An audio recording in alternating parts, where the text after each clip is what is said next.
Hello, welcome to the video solutions to cover the third, probably, problem set focused on one-sided limits. Without further ado, we're going to jump right into the problems and start talking about some of the questions that might be interesting or slightly new in there. I have focused my attention in this video on the newer problem types, trying not to go over older problem types if I can avoid it, but I may hit a few here and there just to add a little extra information if I can. So let's jump in. Okay, so the first problems we're going to look at, it's not the entirety of question number one because there's a lot of really good review in number one that I think you should be able to carry yourself through, but I did want to focus on the one major addition to graphical interpretations and evaluations of limits, which comes from bringing in the concept of infinity, which one-sided limits let us address a little bit differently. So if you'll take a look at questions 1D, 1E, and 1F, they involve limits and function behavior around x equals -2. And if you look at our picture, or our graph over here, we can see that at -2, there appears to be a vertical asymptote. In fact, I feel pretty confident there's a vertical asymptote based on the notation that you see on that graph. So when you go to evaluate some things, the first thing to note here is that this vertical asymptote causes some problems. We won't be able to have a finite function value at x equals -2, or the limit value, or a finite limit value as x approaches -2. We're only going to have infinities. So let's take a look at what we have. In 1D, we're asked to evaluate the limit as x goes to -2 from the left side of f of x. So we're talking about what happens for x less than -2. So if we look at x values less than -2, we can see that as we approach from that left side, we're going down, we're consistently going down towards that asymptote as we approach x equals -2, which tells me that this limit's value is going to be -infinity. We're basically saying that it grows without bounds in the negative direction. Second, for 1e, we're asked to evaluate the limit as x approaches -2 from the right side.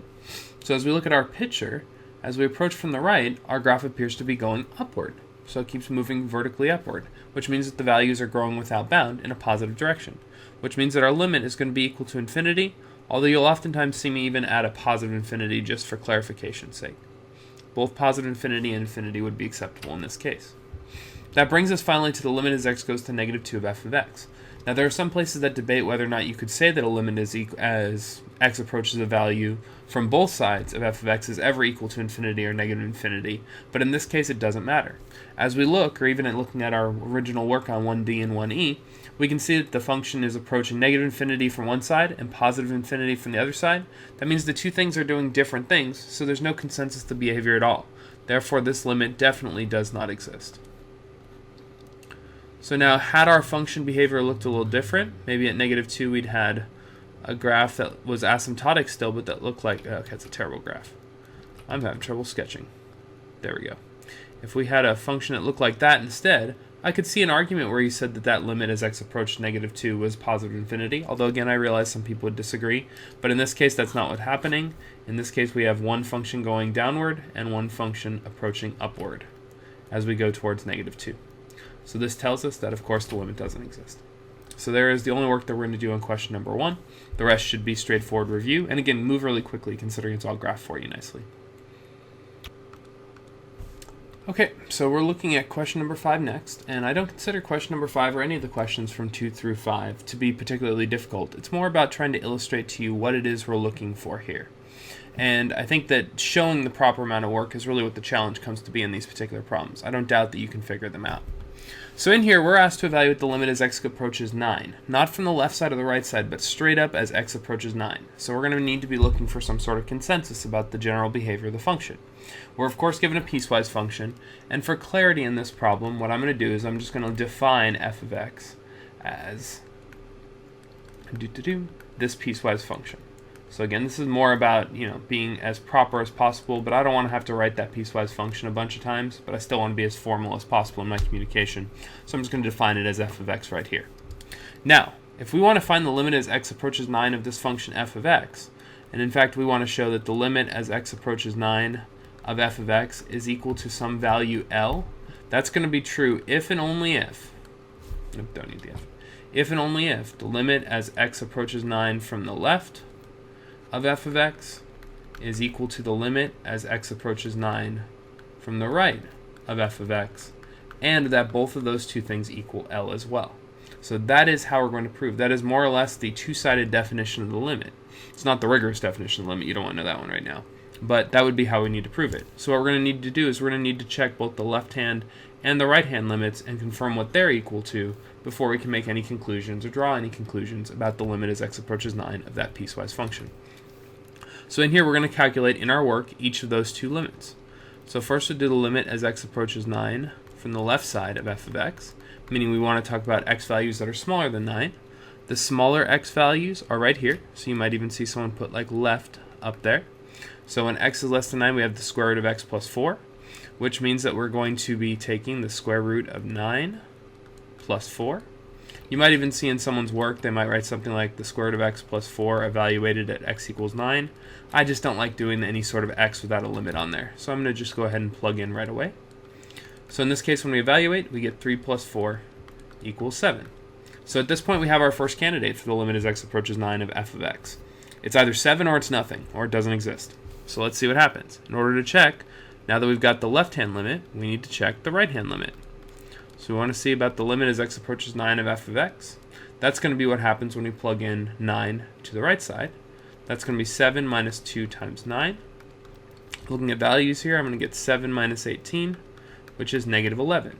Now seeing 7 and 11 in close proximity does make me think of Slurpees, but unfortunately, 7 does not equal negative 11. They are in fact different numbers. Surprise! They're different numbers. So what that means, for our purposes, is that left-hand limit does not equal right-hand limit. And of course, since the limit as x approaches, in fact, if we're going to write this out, it might as well be as formal as possible. If the limit as x approaches 9 from the left side of f of x does not equal the limit as x approaches 9 from the right side of f of x, therefore, we can only state that the limit as x approaches 9 of f of x does not exist. So unfortunately what's happening here is we have what we call a jump discontinuity. Basically on one side we're going towards a positive value, on the other we're going towards a negative value. And unfortunately that means the limit does not exist. So as far as the work that would be essential to show here, I'd like to see that first line, the limit as x approaches 9 from the left side, using proper notation, I would hope. Same thing with the second, proper notation, and then some sort of justification in your work. That would be ideal in order to prove that a limit does not exist or does exist at a particular value using the two one-sided limits. There you go. Okay, next this brings us to question number 6, and 6 is a massive piecewise function. I totally admit that this is an intimidating question. You've got 3 separate chunks of functions. You've got 1 for values less than 3, 1 for values between 3 and 5, and 1 for values larger than 5. And it asks us to find some values below, some particular values, limit values that were offered below. In jumping in here, I've done something kind of different. I've put in questions A and E first, just because I figure those are pretty straightforward, but they kind of lay some good foundation for what we're going to do when we go to attack the other pieces. This problem is all about finding and identifying boundaries and looking at which is on the left of which. So, here we go. First and foremost, we're asked to find g of 3. Well, g of 3 would be the value of g when x is equal to 3. So we're looking for the part of the function that includes x equals 3. Notice that that occurs right here. When 3 is less than or equal to x, g of x equals 2x. 2 to the x, excuse me. So g of 3 is going to be 2 to the third power, which is 8. So just nice to know. But again, we identified the or equal to part to know which side included it. The next one says, what is g of 5? G of 5 is the part of the function that includes 5, and that occurs right down here on the last piece. So g of 5 is going to come from the parabola 7 plus x squared. So g of 5 is going to be 7 plus 5 squared, which is equal to 25 plus 7. I should just write it out. Why not? I'm here. Which is 32.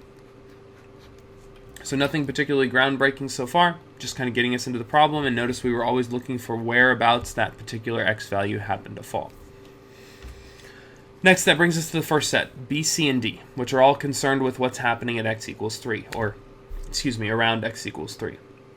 The first piece asks us to evaluate the limit as x approaches 3 from the left side of g of x. Now to get there, sometimes I find it helpful to kind of line up what's happening visually a little bit. And I don't really feel like graphing the entire function, although it's not unreasonable to do that. Instead, I just want to kind of line up all the pieces that are here. So what I'm going to do is I'm going to draw a quick little piece.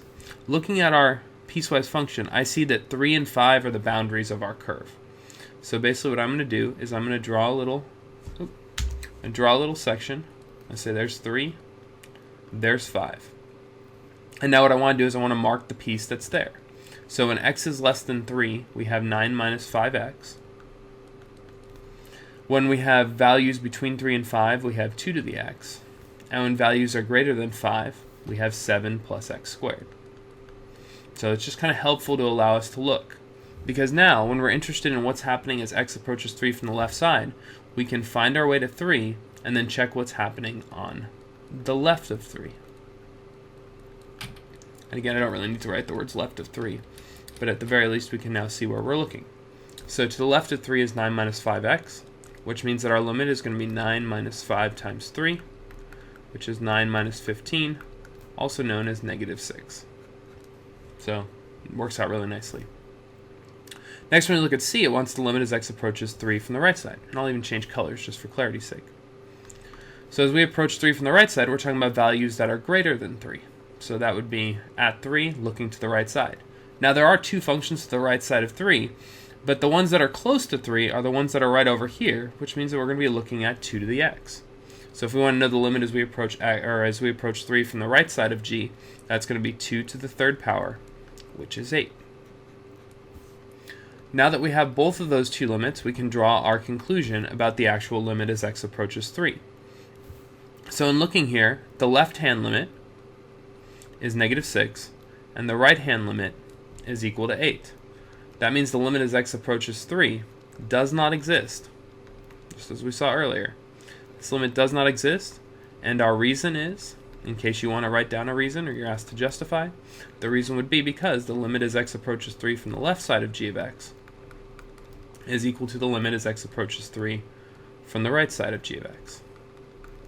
Or sorry, it's because they do not exist. That was the entire point of our work here. Let's make that better. Boom. Those 2 limits don't equal one another. And if the left-hand limit and right-hand limits aren't equal, that means that we have a potential jump, or we have a jump in our function. So there's our first one attacking. That was looking at the boundary x equals 3. But of course, that's not the end of our work. Excuse me.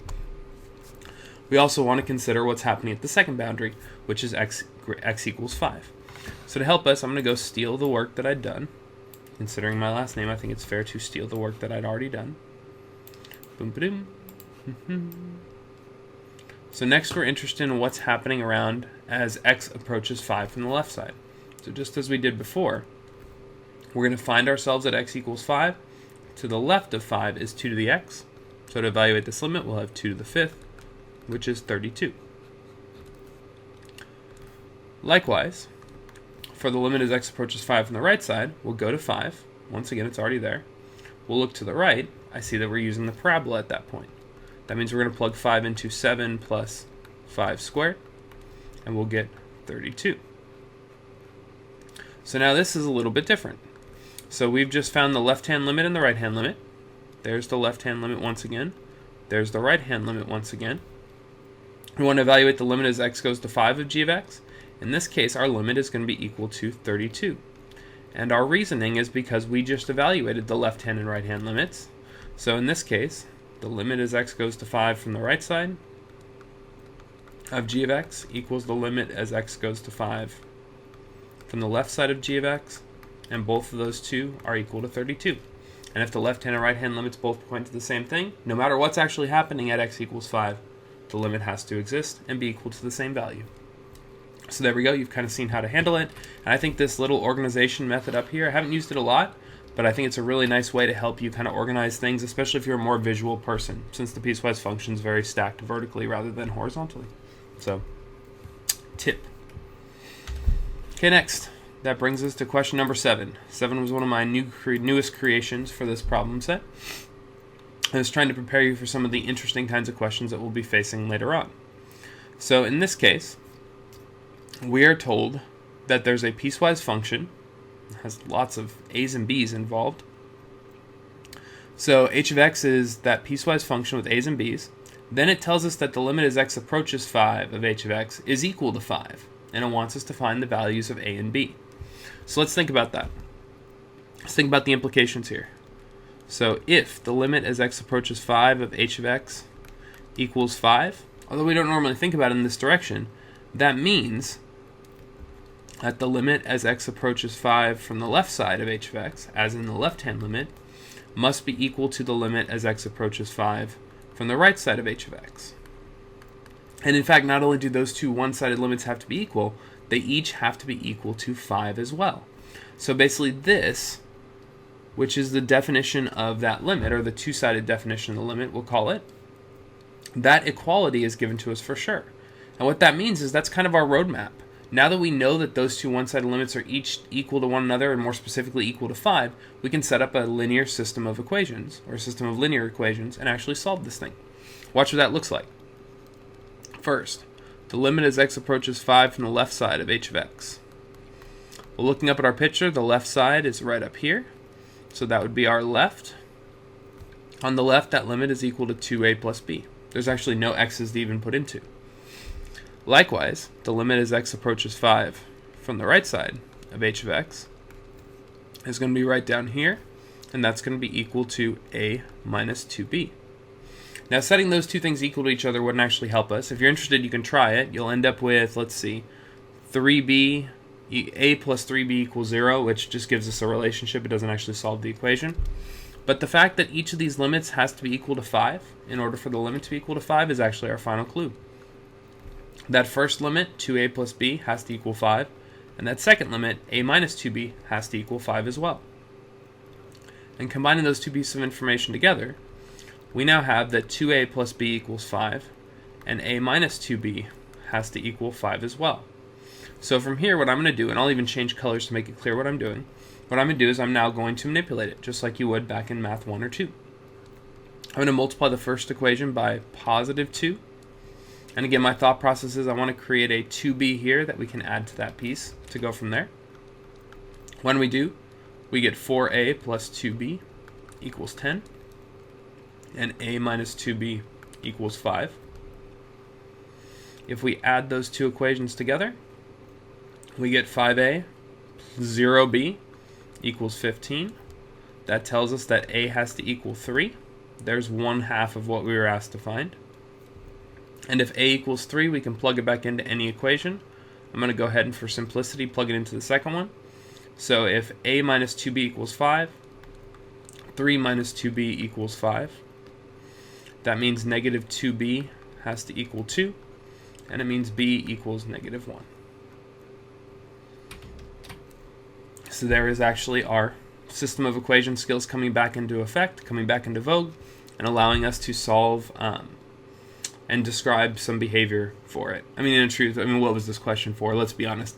I created this question so you'd be prepared and have seen a linear system of equations before we actually get to them in one of the next lessons. But hey, sue me. Just thinking ahead.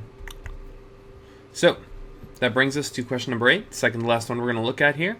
And this is actually this is kind of a sneaky thing that I'm doing here. In a sense, what I'm doing is I'm kind of introducing you to a concept that we're not going to address right away, or maybe even directly during the course of this term. It's a technique of limit evaluation. It's just a very it's a very rare technique to use. This is actually something, I'll give you the name at the end, but basically I wanted to see if you could reason your way through this. So if not, you can watch the video and kind of catch your way through. So what it says is that you've got a function f of x. It is known that cosine of x is less than or equal to f of x is less than or equal to x squared plus 1. And we want to find the limit as x approaches 0 of f of x. So before we do anything else, it's worth just kind of thinking about what this information is telling us, because we know so much about what the graphs of cosine and x squared plus 1 look like. Cosine looks like this. Looks like an octopus. And then x squared plus 1 is a parabola that's been shifted up 1, and it looks like this. So basically, the point of interest for us is actually this guy right in the middle there. We're interested in what the limit of the function must be based on this information. And if you think about it, if we're supposed to have a function that's in between those guys for all values, then shouldn't it be true that that limit has to be equal to the same thing if they're all going to the same place? And the answer is yes. It's like that function f of x must be squeezed in there. But of course, we don't know any particular technique to get there. So I just want to kind of illustrate what this would look like if you were to approach it. Because all we know otherwise is that f is bounded. We just don't know enough otherwise. So in looking at here, the thought process is if cosine of x is less than or equal to f of x, and that's less than or equal to x squared plus 1, then it's also true that their general behaviors must be true that same way. Because if this is true for all x values, then it must be true for all the neighborhoods of x values. So in other words, we could say that the limit as x approaches 0 of cosine of x is less than or equal to the limit as x approaches 0 of f of x. And that is less than or equal to the limit as x approaches 0 of x squared plus 1. So right there we've set it up so that now we have the limit as x approaches 0 bounded between two other limits. Now we don't know anything about f of x still except that it's between these other two guys. But we do know how to evaluate the limits as x approaches 0 of cosine and x squared plus 1 respectively. On the left we'd get cosine of 0. That's going to be less than or equal to x approaches 0 of f of x. And as x goes to 0, we would get 0 squared plus 1 over here. And cosine of 0, of course, is 1. So 1 is less than or equal to the limit as x approaches 0 of f of x. And 0 squared plus 1 is also equal to 1. So what we've just shown is based on this inequality that we were given, this conjunction, this conjunctive inequality. I can't think of the exact word right now, sorry, I'm tired. We've shown that the limit as x approaches 0 of f of x is between 1 and 1. What that should tell you is that, therefore, the limit as x approaches 0 of f of x is actually equal to 1 as well. That's excuse me. That's the only way that that could possibly work out. The limit as x approaches 0 of f of x must be equal to 1 as well. And in fact, that is the answer that we were looking for. Now, I mentioned that this is actually another limit technique. It's a limit technique that shows up every once in a while. This limit technique is called the squeeze theorem. And we may drop in some extra stuff this term, or else we'll address it later on in the course when we have a little bit more flexibility. But this is called the squeeze theorem because it basically allows you to find a limit by squeezing between two other functions and then finding their limits and getting this sort of self-evident inequality. So just kind of a quick little preview of something. It's something to think about. You know, if you're watching the videos, which hopefully you are, since they're taking a lot of time out of my summer, you're getting some value out of it beyond just like reviewing and kind of getting a little extra information. So there you go. You've seen a preview of the squeeze theorem.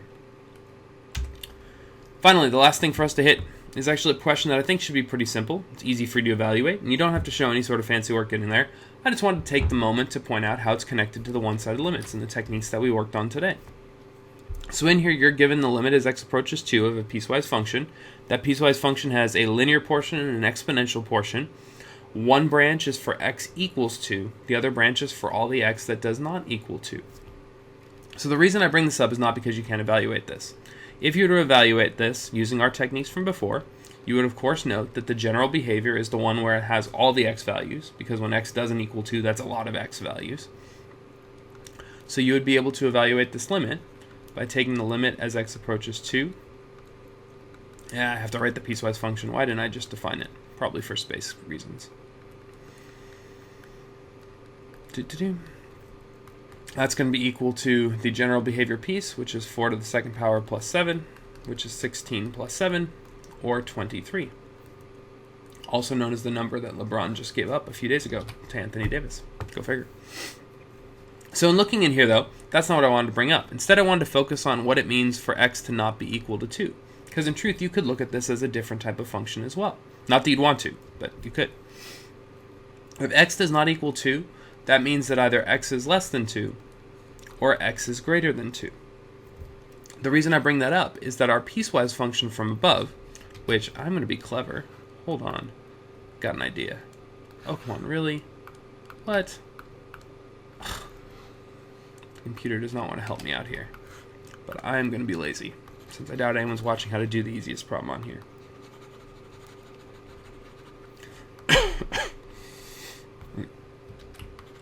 Okay. I think I need some water.